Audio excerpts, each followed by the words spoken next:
हा व्हिडिओ मी माझ्या मनातलं बोलण्यासाठी, मनोगत व्यक्त करण्यासाठी केला आहे. कोणी याला पर्सनली येऊ नका की मी तुम्हाला कोणाला बोलते, पण आज तुमच्यासमोर येऊन हे मांडावं असं वाटलं म्हणून हा व्हिडिओ मी बनवते आहे. आज माझे बाबा ICUमध्ये ॲडमिट आहेत. त्यांना निमोनिया झाला आहे, लंग्समध्ये पसरलेला आहे, त्याच्यामुळे त्यांना श्वास घ्यायला खूपच त्रास झाला. मंगळवारी त्यांना ॲडमिट केलं. तुमचे सगळ्यांचे आशीर्वाद तर आहेत त्यांच्याबरोबर, स्वामी महाराज पण आहेत, त्यांच्या कृपेने ते होणारच आहेत बरे. अजून पण ते झुंज देत आहेत त्यांच्या आजाराशी. माझं असं म्हणणं आहे, जर तुमचे आईबाबा तुमच्याबरोबर राहत असतील ना, तर प्लीज तुम्ही थोडी त्यांची काळजी घ्या. मी असं म्हणत नाही तुम्ही काळजी घेत नसणार, 100%पैकी 90% मुलं काळजी घेतच असतील, पण काही मुलं काळजी घेत नाही. काय हवं असतं आईबाबांना? 2 शब्द की बाबा तुम्ही कसे आहात.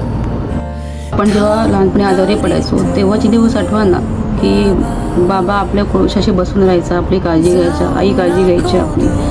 फाटका राहिलेलं आहे बाप, पण आपल्याला हवं त्या गोष्टी द्या.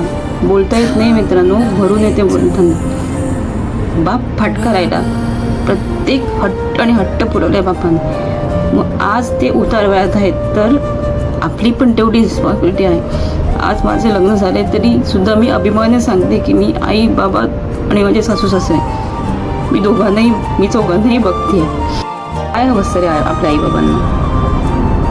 2 शब्द प्रेमाने, की एक फोन करायला आपलं काय जाते की बाबा तू कसा आहे, तुला काय हवं आहे का. आपण जेव्हा लहान होतो तेव्हा आईबाबांनी आपली काळजी घेतली नसेल का?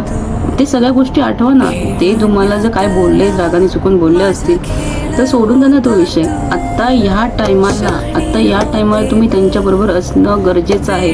जेव्हा ते हॉस्पिटलमध्ये असतात, जेव्हा ते आजाराशी झुंज देत असतात, त्यांच्या पण अपेक्षा आहेत की आपल्या मुलांनी आपली काळजी घ्यावं, आपल्याला बघावं. तर तुम्ही फक्त काही नाही जमलं तर ॲटलिस्ट तुम्ही त्यांना थोडा वेळ तर द्या. सुट्टी काढून तुम्ही तुमच्या ऑफिसमधून जरा सुट्टी घ्या. मोठेपणी ते काय बोलले जरी असतील ना रागाच्या भरात, तर या अशा परिस्थितीमध्ये ना विसरून जा सगळ्या गोष्टी आणि जा त्यांच्याकडे, त्यांची काळजी घ्या आणि त्यांना बघा. कळकळीची विनंती आहे माझ्या सगळ्यांना.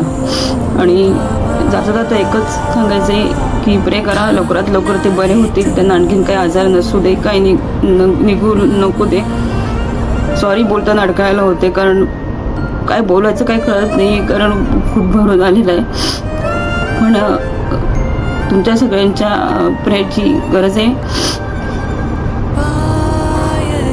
सगळ्यामध्ये मला माझा चुलत भाऊ, आते भाऊ, चुलत बहीण, माझी वहिनी हे सगळे मला सपोर्ट करत आहेत. आणि आज काकू गावावरून आले, त्याच्यामुळे मी 2 दिवस ऑफिस अटेंड करते आहे. आणि जबाबदाऱ्या असतात आपल्याला, काही पार पाडाव्या लागतात, त्याच्यामुळे ऑफिस करणं ते भाग आहे. नवीन जॉब आहे, सुट्ट्या जास्त नाही आहेत, तर हे 2 दिवस अटेंड करून पुन्हा शनिवारी जाणार आहेत बाबाकडे मी त्यांची काळजी घ्यायला.